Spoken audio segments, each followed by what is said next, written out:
Good day everyone. Our topic today is compartmentation and how this affect watertight integrity. Introduction. Compartmentation is the division of a ship into different sections using watertight bulkheads and digs.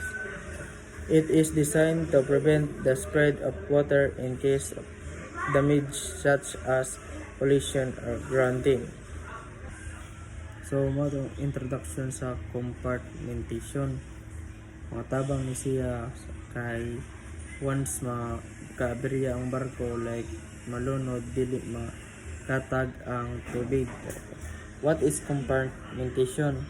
Compartmentation is a safety system where a ship is divided into several watertight compartments.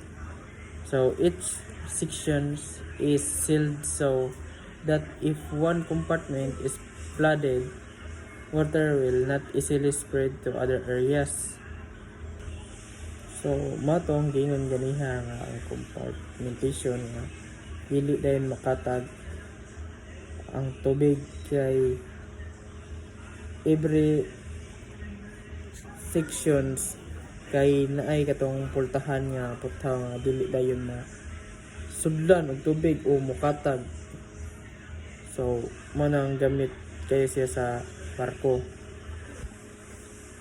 Purpose of compartmentation: to prevent flooding from spreading throughout the ship, to maintain buoyancy and stability even if damage occurs, to give the crew time to respond during emergency, to improve the overall safety of the vessel.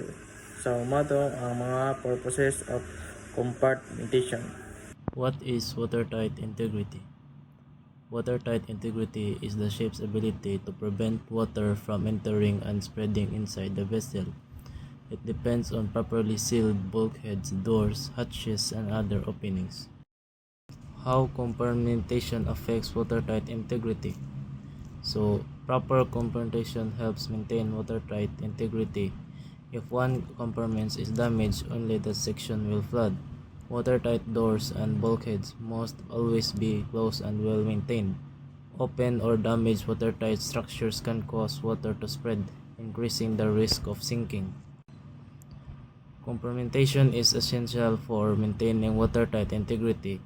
It helps control flooding, maintain stability, and protect the lives of people on board.